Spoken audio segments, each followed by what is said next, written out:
오늘 말씀의 제목은 주여 말씀하옵소서라는 제목입니다. 인생을 살다 보면 어느 날 문득 마음이 허전하고 외로울 때가 있습니다.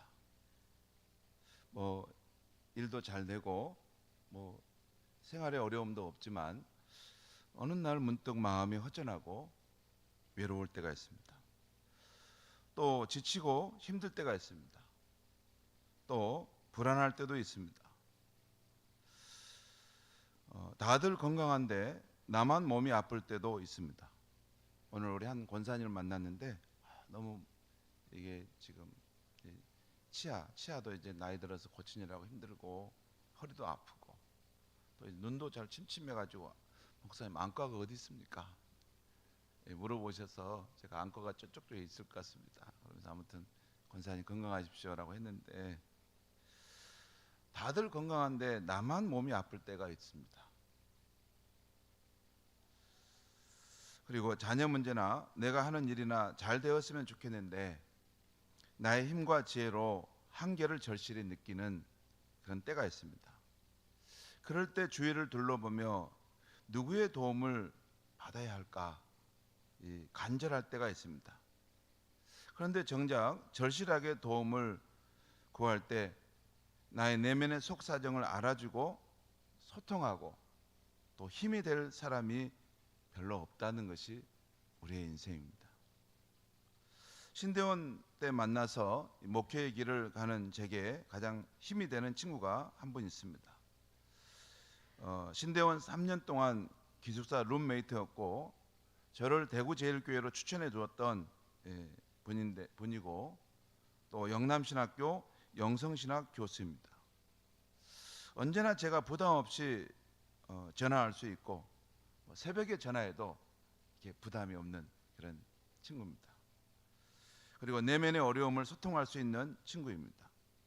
그런데 아무리 친한 친구여도 저는 순천이고 그분은 대구에 있어서 거리가 멀다 보니 인격적인 교제를 나누는데 한계가 있을 수밖에 없습니다. 또 혹시 내가 전화할 때 자신도 힘든 상황에 있다면 부담되지 않을까 하는 생각이 들어서 요즘은 전화하려 하다가도 주춤거리곤 합니다.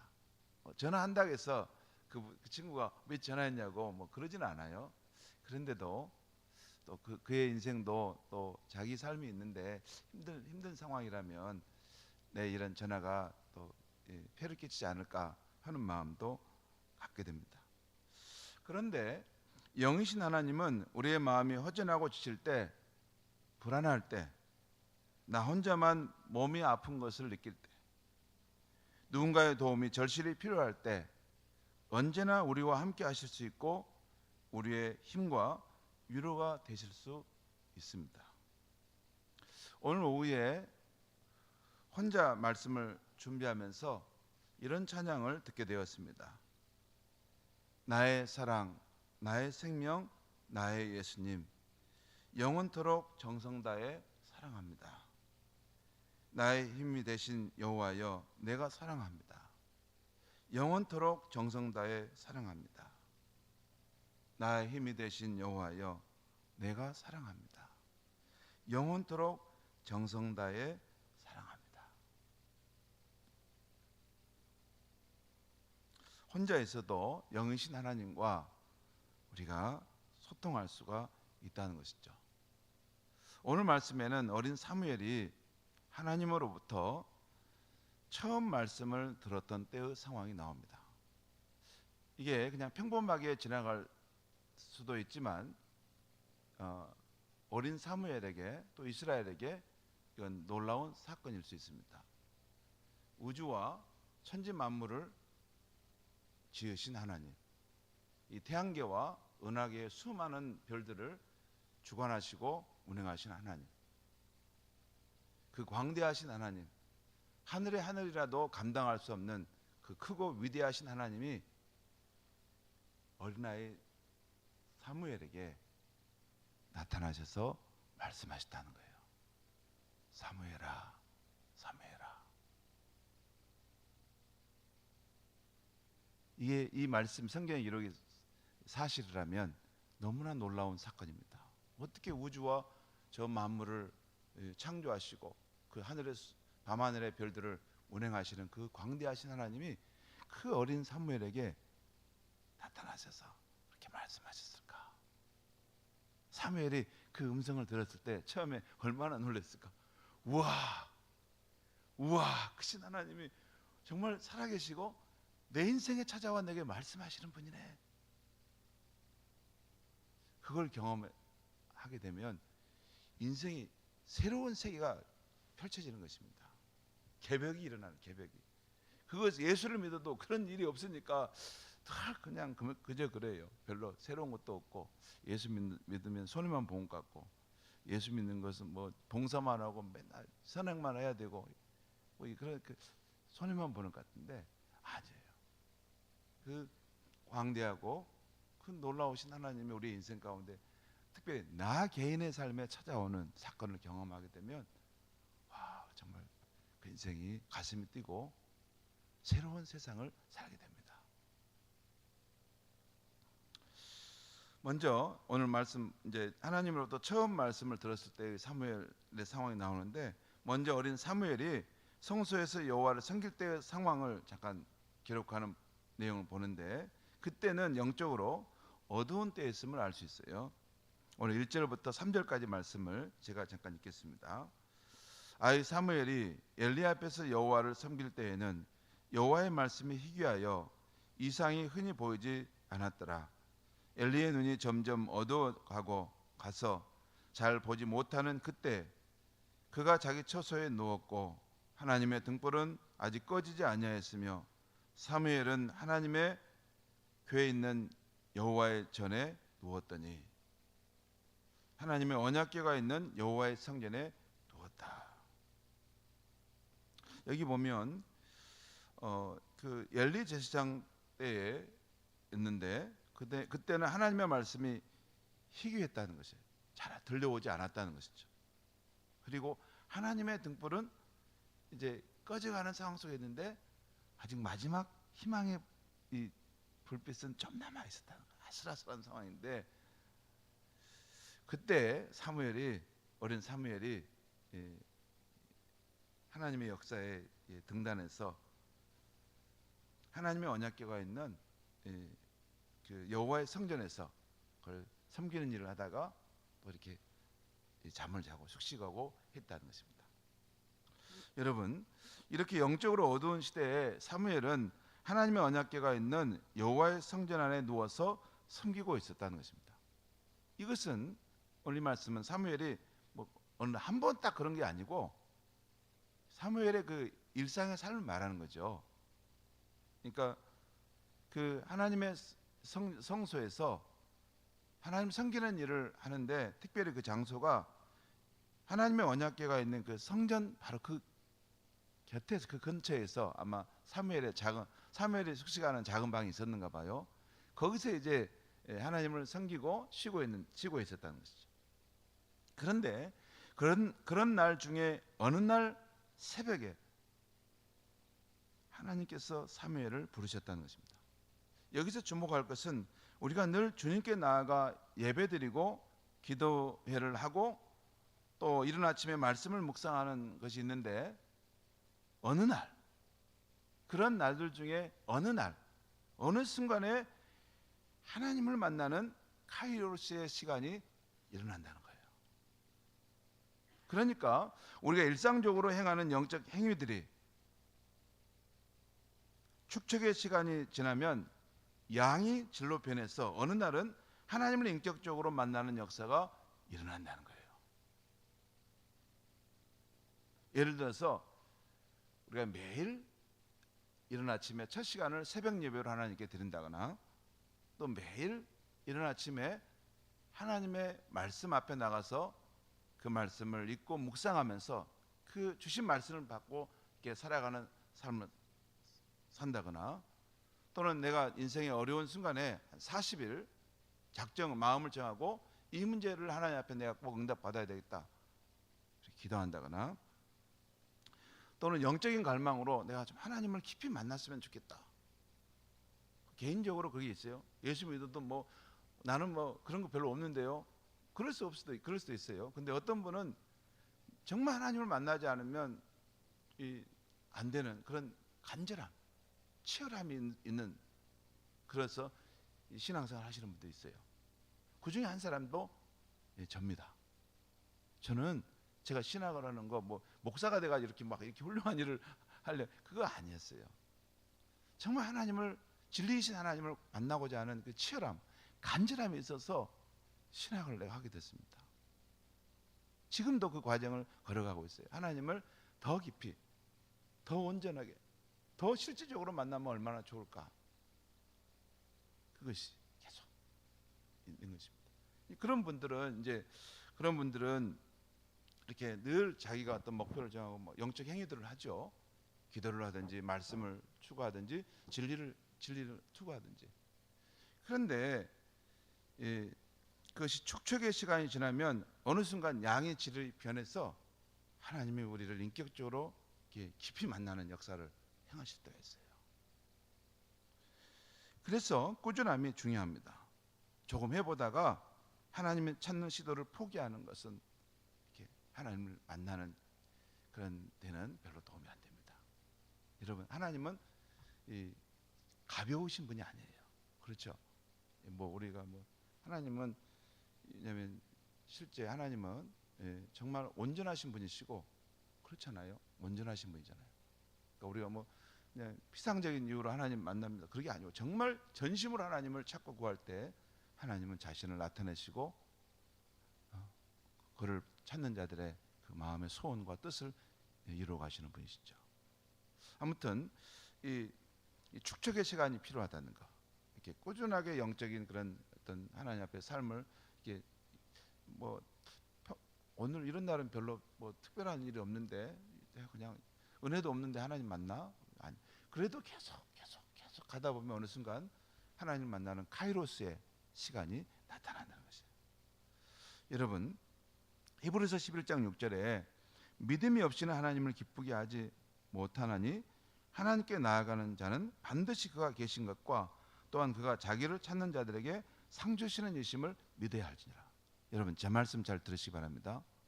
오늘 이 말씀을, 히브리서 11장 6절 말씀을 우리가 하도 많이 보는데 다시 보니까 우리가 믿음을 가지고 하나님께 나아가야 되는데, 하나님께 나아가는 사람은 두 가지를 분명히 믿는 것이 있어야 된다. 하나는 하나님이 살아계신 분이라는 것, 또 하나는 하나님이 자기를 찾는 자들에게 상 주시는 분.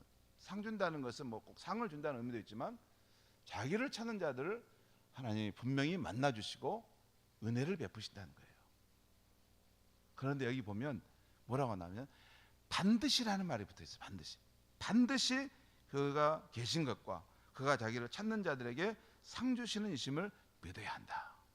그러니까 대충 믿으라는 말이 아니에요. 반드시 하나님이 살아계신 분인데, 하나님이 살아계신 분이라면 내 이 속사정을 알 텐데, 내 이 절박한 상황을 알 텐데, 내가 정말 진실함으로 하나님을 찾고 있다는 것, 이것을 알 텐데 왜 하나님이 나를 만나주지 않으실까? 반드시 하나님이 살아계시다는 것, 자기를 찾는 자들을 만나주시다는 것, 이것을 믿을 때 그 하나님이 그걸 기뻐하시고 그 역사를 이룬다는 거예요. 아무튼 축적의 시간이 쌓여서 하나님의 이 카이로스의 시간이 나타난다는 것입니다. 4절과 5절 말씀 또 읽겠습니다. 여호와께서 사무엘을 부르시는지라 그가 대답하되 내가 여기 있나이다 하고 엘리에게로 달려가서 이르되 당신이 나를 부르셨기로 내가 여기 있나이다 하니 그가 이르되 나는 부르지 아니하였으니 다시 누우라 하는지라 그가 가서 누웠더니, 어린 사무엘은 제사장의 사역을 하고 있었지만 아직 하나님을 인격적으로 알지 못했습니다. 또 여호와의 말씀도 아직 그에게 개인적으로 들려온 적이 없었습니다. 여기서 표현 보면 7절에 보면 7절에 이런 말씀이 있어요. 7절 말씀 보겠습니다. 사무엘이 아직 여호와를 알지 못하고 여호와의 말씀도 아직 그에게 나타나지 아니한 때라. 여기서 핵심적인 구절은 아직이라는 거예요. 아직. 성경 말씀을 읽을 때 여러분 단 한 구절 한 구절 넘어갈 때 중요한 표현이 있어요. 아직 하나님을 알지 못하고 아직 하나님의 말씀이 그에게 나타난 적이 없다는 것입니다. 그럴 수 있습니다. 성도인 우리도 이론적으로 지식적으로 하나님을 알고 있지 인격적으로 실제적으로 하나님을 알지 못할 수가 있습니다. 또한 일반적으로 주시는 하나님의 말씀을 알 뿐이지 자기 자신에게 주시는 하나님의 생명의 말씀을 알지 못할 수가 있어요. 그냥 교회를 다녀도 그냥 일반적인 말씀을 듣는 것보다 교훈 말씀 듣고 간다 이렇게 하고 왔다 갔다 할 수 있어요. 내 영혼에 들려주시는 생명의 말씀, 살아 역사하는 말씀을 들어야 되는데 그 말씀을 듣지는 못하고 왔다 갔다 할 수가 있어요. 그러면 하나님과 동행하는 삶이 어렵습니다. 또한 신앙생활의 기쁨과 생기가 없습니다. 그게 어려워요. 개인적으로 내 삶에 찾아오시고 내게 말씀하시는 하나님의 그런 음성과 역사를 체험할 때 이 신앙생활에 박진감이 넘치고 힘이 있는 거예요. 어디 가서 뭐 이렇게 뭐 한다고 해서 그런 게 아닙니다. 기독교 신앙생활은 나와 살아있는 하나님과의 관계의 문제입니다. 아무튼 아직 하나님을 알지 못한 어린 사무엘은 엘리 제사장이 부른 줄 알고 네, 제가 여기 있습니다 대답하고 달려가서 저를 부르셨습니까? 라고 물었어요. 그런데 엘리 제사장은 내가 너를 부르지 않았다 하면서 가서 자거라 하는 것이었어요. 그렇게 여호와 하나님은 그 새벽에 3번이나 사무엘을 부르셨고 아직 하나님을 인격적으로 알지 못했던 사무엘은 엘리 제사장이 자신을 부른 줄 알고 달려갔던 것이에요. 네, 부르셨어요? 네, 부르셨어요? 오늘따라 왜 이렇게 자꾸 부르시지? 하고 달려갔던 거죠. 8절과 9절 말씀 보겠습니다. 제가 읽겠습니다. 여호와께서 3번째 사무엘을 부르시는지라 그가 일어나 엘리에게로 가서 이르되 당신이 나를 부르셨기로 내가 여기 있나이다 하니. 여러분, 어린 사무엘이 하나님을 아직 알지 못하고 하나님의 음성을 듣는 법도 알지 못했기 때문에 자꾸 사무엘아 사무엘아 이게 소리가 들리는데 가야 할 거 아니에요. 그래서 엘리 제사장한테 계속 뛰어갔던 거예요. 3번이나 가서 이렇게 문안을 들으니까 엘리 제사장이 좀 생각이 열린 거예요. 여호와께서 이 아이를 부르신 것이 아닐까? 여기 보면 표현이 나와요. 엘리가 여호와께서 이 아이를 부르신 줄을 깨닫고라는 말이에요. 그러니까 생각해봤다는 거. 왜 3번이나 이 새벽에 이 아이가 나를 찾아올까? 혹시 하나님께 직접 이 아이에게 말씀하신 것이 아닐까? 그걸 깨달았다는 거예요. 그리고 9절에 엘리가 사무엘에게 이르되 가서 누웠다가 그가 너를 부르시거든 너는 말하기를 여호와여 말씀하옵소서 주의 종이 듣겠나이다 하라 하니 이에 사무엘이 가서 자기 처소에 누우니라. 하나님께서 지금 이 아이를 찾아오신 것이 아닌가 그것을 깨달았다는 거예요. 왜냐하면 엘리 제사장에도 이런 경험이 있었다는 거예요. 이게 자기에게 이런 선 경험이 없었으면 도와줄 수 없습니다. 이게 자기에게도 이런 경험이 있었다는 거예요. 깨달았다는 거예요. 그러면서 만약에 누가 너를 부르는 소리가 듣거든 너는 이렇게 말해라. 여호와여 말씀하옵소서 주의 종이 듣겠나이다. 이 방법을 가르쳐줬다는 것은 엘리 제사장도 이렇게 하나님의 음성을 듣는 경험이 있었다는 것이죠. 그러니까 말해준 거잖아요. 다시 10절 말씀 보겠습니다. 여호와께서 이마에 서서 전과 같이 사무엘아 사무엘아 부르시는지라 사무엘이 이르되 말씀하옵소서 주의 종이 듣겠나이다 하니. 성도 여러분, 오늘 사무엘이 처음으로 하나님의 말씀을 듣는 장면, 이제 여기서 이 다음에 그 하나님 주시는 예언의 말씀을 사무엘이 처음으로 듣는 상황 내용들이 쭉 나옵니다. 아무튼 이 사무엘이 처음으로 하나님의 말씀을 듣는 장면을 보면서 우리가 뭘 생각해 볼 수 있냐면 사무엘의 인생 가운데 아직 하나님을 인격적으로 알지 못하고 하나님의 말씀도 아직 그에게 나타나지 않았던 때가 있었다는 것을 우리가 보게 됩니다. 그러니까 여러분 잘 주목하세요. 그러니까 사무엘의 인생에는 아직 하나님을 인격적으로 알지 못할 때가 있었고 또 하나님을 인격적으로 알 때도 있었다는 거예요. 여러분 우리가 신앙생활 할 때 그럴 수 있습니다. 교회를 다녀도 하나님을 인격적으로 알지 못하고 다닐 때도 있고, 하나님을 인격적으로 알고 다닐 때가 있다는 것이에요.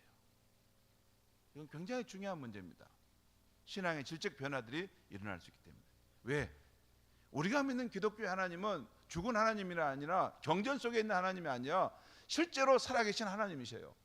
이 천지 만물에 계시고 또한 이 모든 우리의 인생사와 인류 역사를 주관해 가시는 그 하나님이시기 때문에 그분을 인격적으로 그 하나님을 만나는 경험이 있느냐 하는 것이 있을 수 있다는 것이죠. 또한 엘리 제사장이 어린 사무엘에게 여호와께서 너를 부르시거든 주여 말씀하옵소서 종이 듣겠나이다 하고 가르쳐 준 것을 보면, 엘리 제사장도 한때는 하나님을 인격적으로 알았을 뿐만 아니라 하나님의 말씀을 듣는 법을 알고 있었다는 것을 보여줍니다. 그런데 지금은 그가 타락하고 세속화되어져서 하나님께서 그에게 인격적으로 나타나시지 않고 거의 말씀하고 있지 않다는 것이에요. 여러분, 목사님들이 강단에 나서 선포하면 다 하나님 말씀으로 선포할까요? 그럴까요, 여러분? 생각해 보십시오. 어디 책에서 보고 베껴가지고 또 설교문 잘 이렇게 기록해서 오면 그게 하나님 말씀입니까? 그렇게만 될 수는 없습니다. 성경을 묵상하고 연구하고 그 성경의 말씀이 오늘 우리 시대에 들려주는 그것을 찾아내는 것도 필요하지만, 우리 시대뿐만 아니라 바로 우리 공동체에 주시는 하나님의 이 말씀이 있는 거예요. 그러지 않겠습니까? 우리 가정에 주시는 하나님 말씀이 있는 거예요. 그게 뭔지를 설교자는 것을 기도하면서 음성을 듣고 그걸 준비해서 거기서 선포하는 것입니다.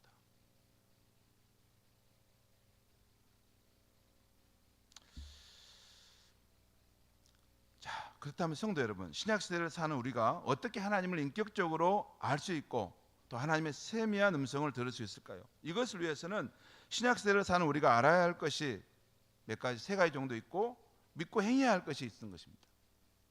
우리가 분명히 알아야 할 것이 있는 것은 잠깐 제가 말씀드립니다. 세 가지 여러분 기억해 두시면 도움이 될 거예요. 첫째는 하나님은 영이시라는 거예요.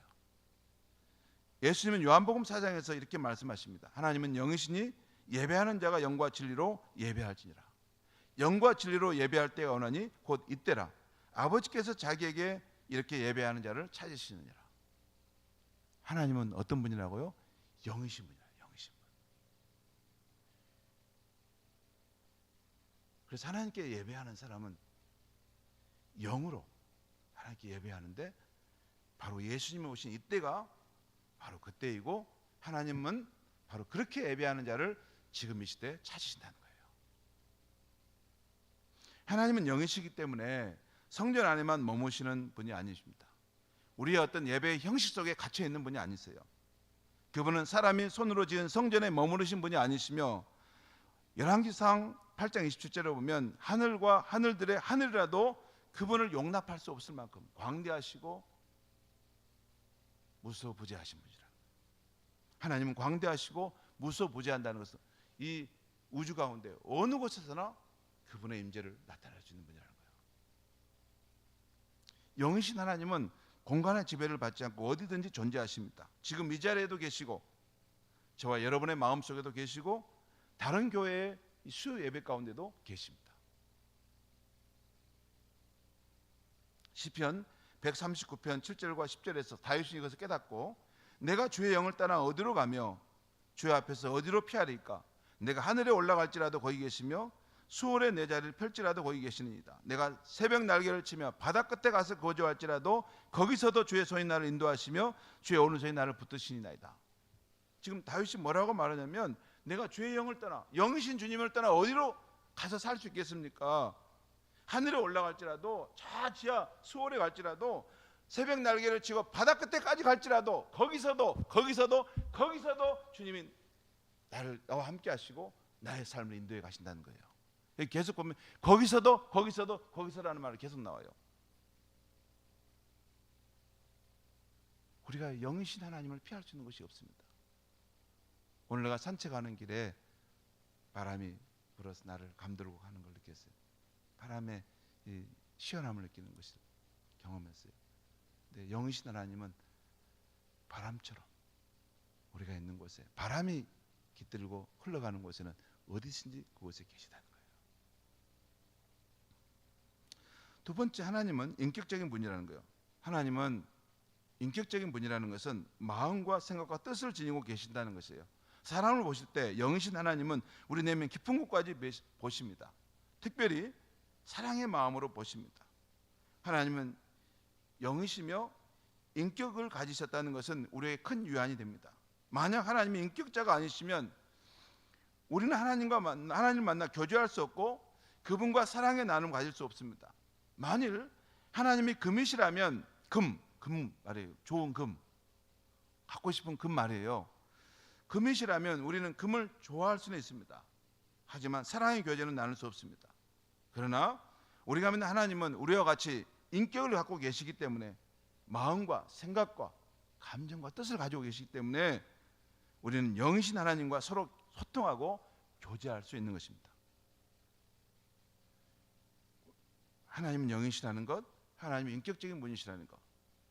세 번째, 하나님과 소통하기 위해서는 성경과 십자가의 속죄와 예수 그리스도의 성령을 우리에게 보내주셨다는 거예요. 성경, 하나님의 말씀인 성경, 예수님의 십자가 속죄, 예수 그리스도 성령을 우리에게 보내주셨다는 거예요. 영이신 하나님은 이스라엘 백성들의 역사 속에 오셔서 인간의 언어를 통해 하나님의 뜻을 알려주셨어요. 그것이 바로 성경입니다. 우리의 말로 이렇게 읽어보면 알 수 있어요. 하나님이 누구신지, 하나님의 뜻이 무엇인지. 또한 예수님을 보내서 십자가 속죄를 이루심으로 저와 여러분 같은 죄인이라도 예수님을 의지해서 하나님께 나아가 예배하고 막힘없이 소통하도록 하셨습니다. 그렇죠?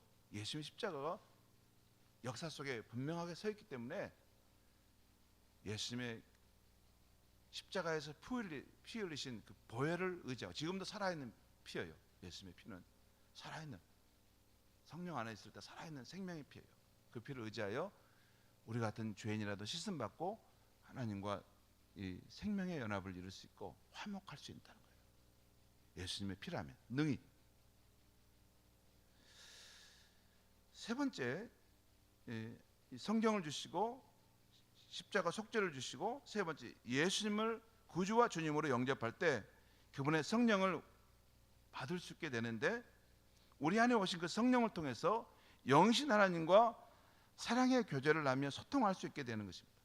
특별히 성령님은 우리가 선포된 하나님의 말씀을 듣거나 개인적으로 성경을 읽고 묵상할 때 선포된 하나님의 말씀과 이 일반적인 하나님의 말씀을 내게 주시는 내마의 말씀으로 그것을 들려지게 역사하시는 분이에요.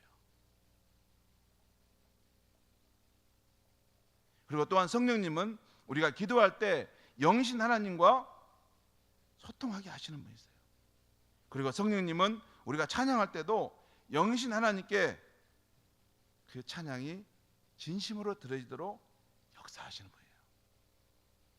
찬양을 부르다 보면 우리가 뜨거움을 느낄 때가 있잖아요. 그렇죠? 찬양을 부르면 뜨거움을 느낄 때가 있어요. 정말 영이신 하나님께 내 마음을 쏟아드리고 싶고 나의 사랑을 전심으로 드리고 싶은 그런 마음이 막 풀릴 때 일어날 때가 있잖아요. 성령께서 그 가운데서 역사하시고 계시다는 거예요. 성도 여러분, 예수 믿는 우리가 하나님과 소통하려 할 때 영이신 하나님, 인격적인 하나님을 아는 것도 중요합니다. 그런데 제일 중요한 것은 저와 여러분 안에 오신 주님의 성령을 알고 인정하는 것이 제일 중요합니다. 이 부분을 성경 말씀을 찾아가면서 설명하면 끊임없이 나와요. 사도행전의 그 위대한 사도들의 역사는 자신들의 삶에 들어오신 성령님과 함께 할 때 그러한 위대한 복음의 역사를 이루었던 것을 보여줍니다. 우리 안에 오신 성령의 인도하심을 받고 성경 말씀과 기도를 통해 하나님의 음성을 듣고 또 내가 그분께 말하는 훈련을 자꾸 해보는 것입니다. 그렇게 훈련하다 보면 어느 순간 우리 인생의 모든 순간이 하나님의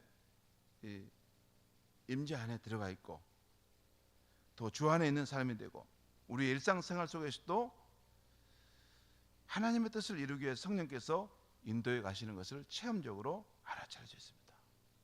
여러분, 잠깐 다시 제가 또 한 말씀 드립니다. 이 기독교 신앙생활이라는 것은 어떤 뭐 좀 교훈적인 말씀을 듣고 또 윤리적인 삶을 살고 어떤 뭐 율법적인 신앙생활하고 그런 것하고는 관계 없습니다. 그것은 부차적인 것이에요. 기독교의 생명력은 살아계신 거룩한 영인 그의 성령을 받아서 그의 성령 안에서 사람이 변화돼 가는 것이에요.